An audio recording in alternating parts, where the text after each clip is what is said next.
देवांश तुम रेडी हो बेटा? शूज़ पहन लिए? अच्छा अच्छा, तो चलो फिर चलते हैं, है ना। और पहले हम गार्डन में चलते हैं, तब आपसे बात करेंगे। तो फ्रेंड्स, आज है हमारा रनिंग चैलेंज का 33rd डे। और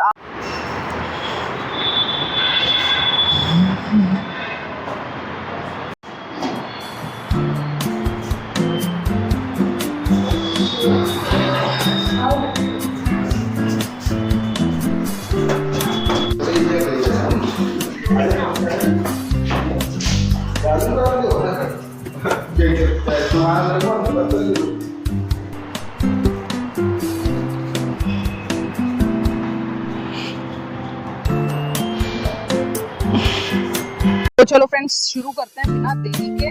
तो फ्रेंड्स, आज है मेरे रनिंग चैलेंज का 33rd डे।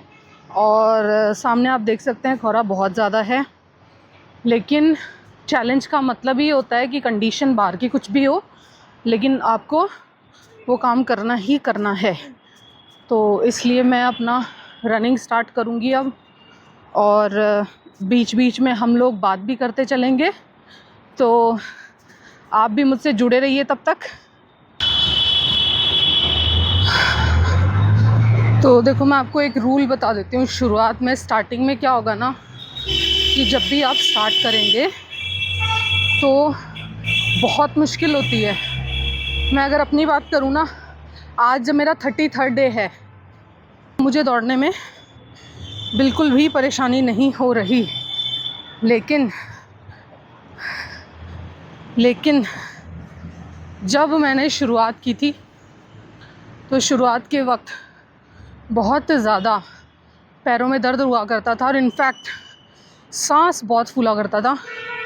हार्डली थोड़ा सा चल पाती थी और सांस फूल जाता था। उससे क्या होता था ना, कि बार बार मन करता था बस करते हैं, बस करते हैं, बस बहुत हो गया, बस बहुत हो गया। और उसी वक्त जब मन में एक थॉट आता था कि बस बहुत हो गया, उस थॉट को सुपरसीड, वो अपने हाथ में होता है करना या नहीं करना।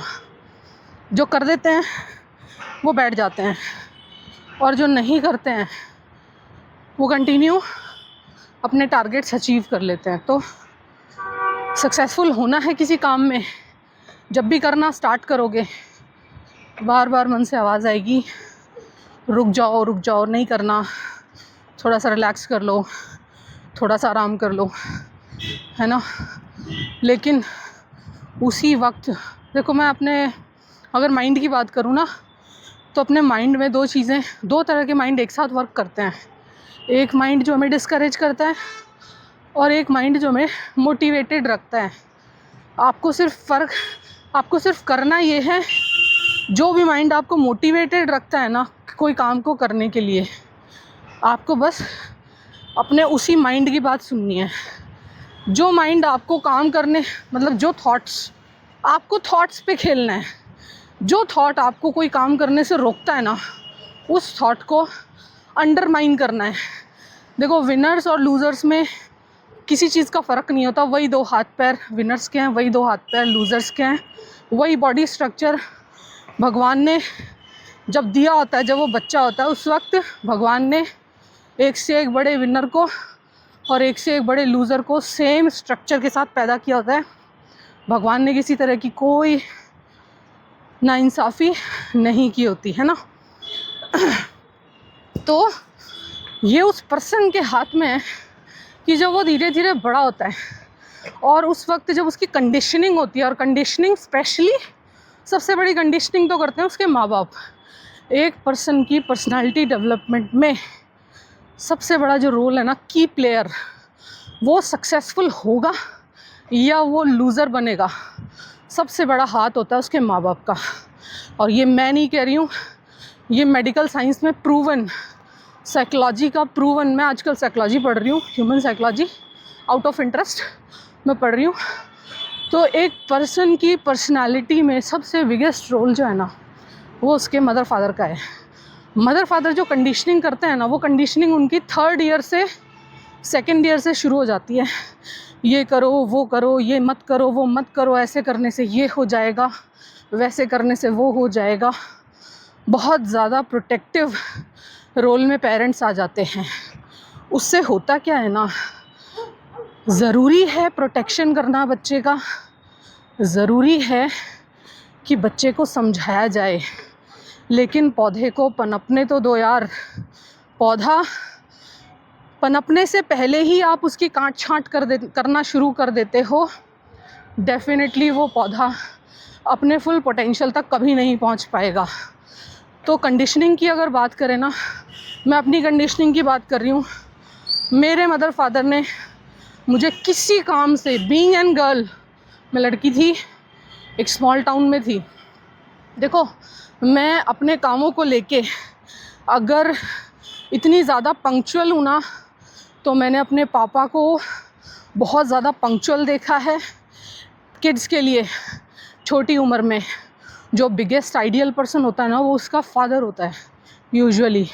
माँ चाहे जैसी भी हो, लेकिन जो सबसे बड़ा रोल अदा करता है ना, वो उसका फादर। वो फादर को अपना रोल मॉडल मानते हैं, ठीक है।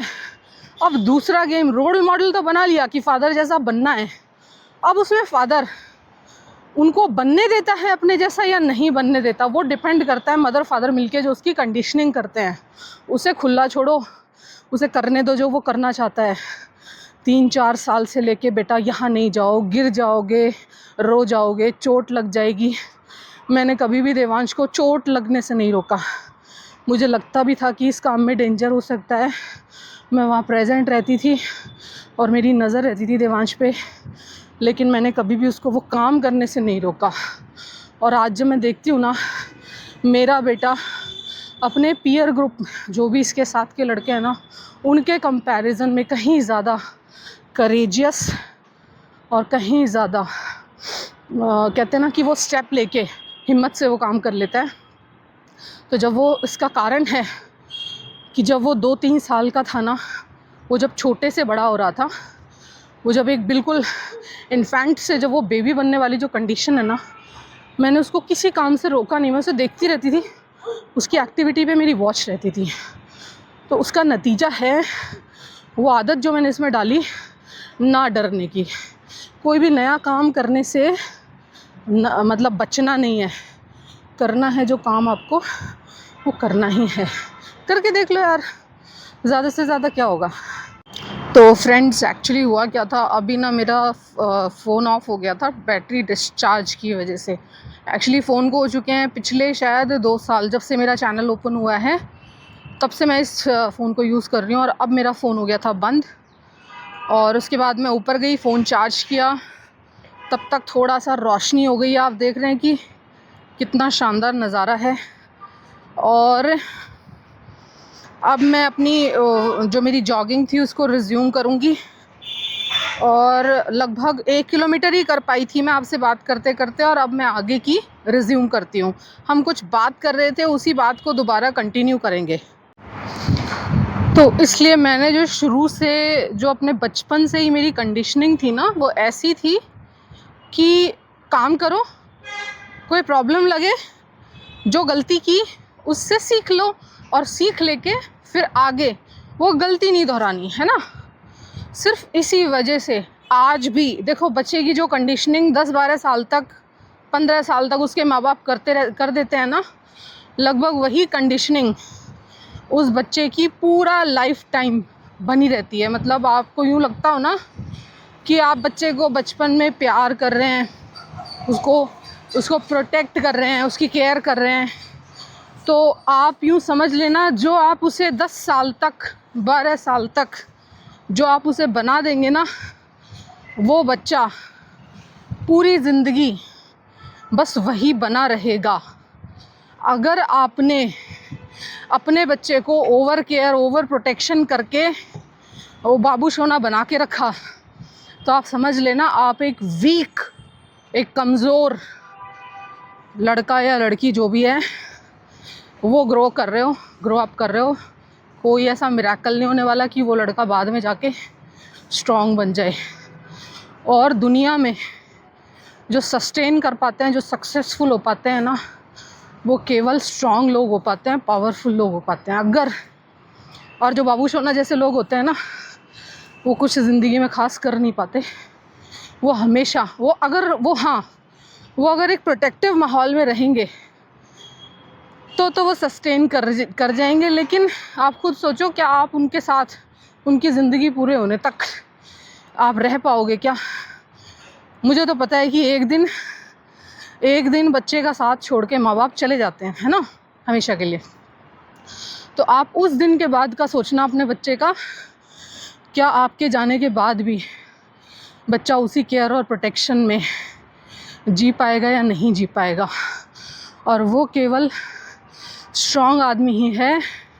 आपको पता ही है आजकल आसपास किस लेवल का कंपटीशन है, किस लेवल का करप्शन है, और लोग घोर कलयुग। और ऐसे कलयुग में अगर आपने अपने बच्चे को बाबू सोना बनाए रखा, तो बाद में जब ये बाबू सोना जाके सोसाइटी के एक्चुअल रूप को देखेगा, घिनौने और गंदे से गंदे माहौल में जब ये जाएगा ना, तो भैया ये आपका जो बच्चा है ना, जो आपने बहुत ज़्यादा नाज़ों से पाल रखा है, हिल जाएगा बुरी तरह से। और मैं आपको बता दूं, आजकल यंगस्टर्स में ख़ास करके जो 15 साल से 25 साल की एज ग्रुप है ना, उसमें डिप्रेशन और सुसाइडल केस 10 टाइम्स हो चुके हैं। मैंने एक रिपोर्ट पढ़ी थी, एज़ कम्पेयर टू 2005-10 आज की डेट में यंगस्टर्स भी नहीं बोलूँगी, टीनेजर्स बोलूँगी, 15 साल से 20 साल 25 साल सबसे ज़्यादा इस तरह के केसेस हैं, है ना। तो आप खुद देख लो आप किस तरह का बच्चा ग्रो कर रहे हो। अंततः उसके स्कूल कॉलेजों में आप उसके साथ हर वक्त उसके साथ नहीं रह सकते हर वक्त, तो बेटर अपने बच्चे को ऐसा बनाना है। वो कहते हैं ना, माँ घड़ती है एक बच्चे को, तो उसको घड़ना है ऐसा।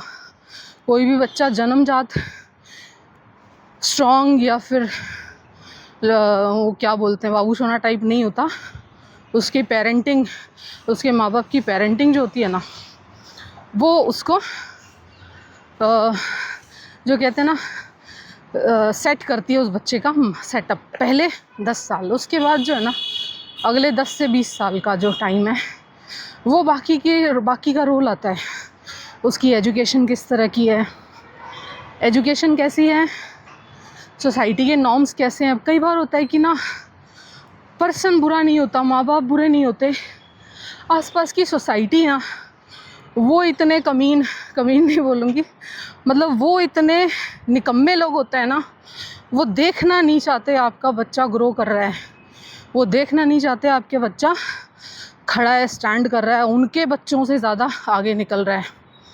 तो इस तरह के लोगों की भी कहीं भी, चाहे आप गांव में, शहर में, चाहे जहाँ भी है, या कोई लेडी कुछ करना चाह रही है, अपना डेली रूटीन वर्क कंप्लीट करने के बाद वो कुछ करना चाह रही है, चाहे वो किसी एग्ज़ाम की तैयारी हो, चाहे वो किसी तरह का कोई और काम हो, वो करना चाह रही है, तो सोसाइटी के लोगों को आके टांग अड़ानी होती है। और टांग भी क्या अड़ानी होती है, ज्ञान देना होता है कोरा।